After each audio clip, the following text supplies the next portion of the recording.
So our details then of race 2, this time at Ostrome Lago Maggiore, the West Circuit in Group 4 cars. Now more importantly, compared to race 1, you'll see there's only one tyre compound being used, the Racing Medium compound, which means no pit stops, a straight fight for 13 laps. Tyre wear rate is at 4 times though, so towards the end of the race, those Racing Mediums are going to be quite worn, so those who are aggressive early on are going to pay the price later on in the race. Qualifying for the second race ended in dramatic fashion for Danny Solis with the Subaru, already position in the Scirocco. A great starting place for them ahead of race 2, and this is how the grid lines up. So there'll be VW and Mazda on the front row, with Porsche and Toyota on row 2.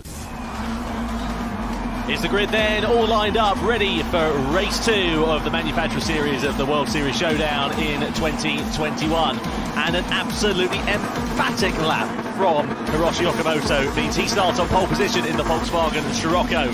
He's got Jeff Gallen, the Canadian for company in the Mazda Group 4 alongside him.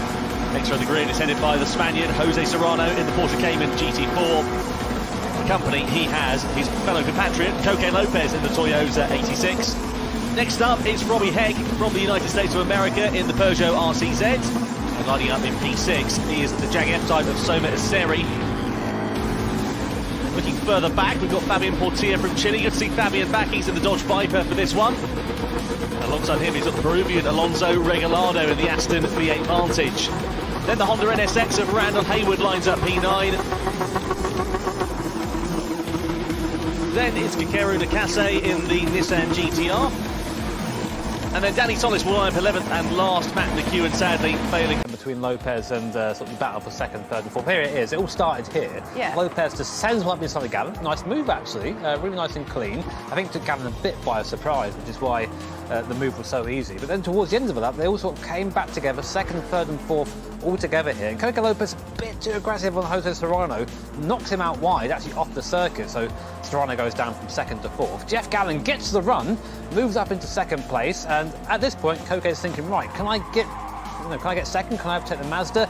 Gets into the straight, realises that he can't do it, and I think instead of coming in third place, he goes, well, actually, no, sorry, Jose, mate, I'm going to get out of the way, give you your place back, and come in fourth place. So basically, a nice little bit of sportsmanship.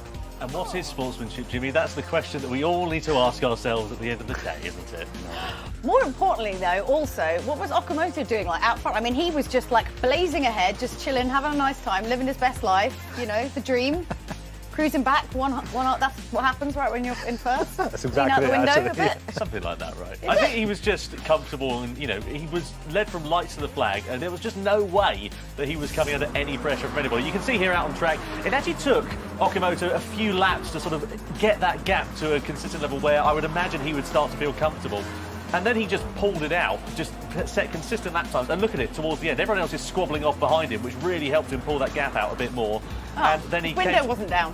Oh, okay. Yeah. Look at this though. Well done, mate. We've been amazing. Saving us our job, isn't he? Lo-fi enthusiasm on here for it. I love how bold he was about that as well. Just, I'm the winner. Just like, oh, okay, yeah. Yeah, he is. Well, the reason he's happy is because VW are currently leading the standings from Team Toyota, Team Mazda in third at the moment. These are the top three, really the ones realistically within a chance, I think, in the grand final. But it is double points, so even Team Nissan might be able to come back. Oh, give it up. Give it up, Jimmy. It's not going to happen. One day. Well, a great race there then for Hiroshi Okamoto. He and Volkswagen will then catapult themselves to the top of the order in the overall standings. Jeff Gallen for Mazda finishing in second. Jose Serrano for Porsche finishing in third, ahead of Lopez and Toyota in fourth, who lifted, as we saw just before the start-finish line at the checkered flag. A great drive from Subaru's Danny Solis into P7 there as well. Great progress from him from the back of the grid. Randall Haywood for Honda completing the top 10. And here's what it means then for the overall points rankings. Volkswagen then lead by 3 points ahead of Toyota, 22 to 19. Mazda in touch there as well. And let's not forget, of course, it's double points on offer for the grand final.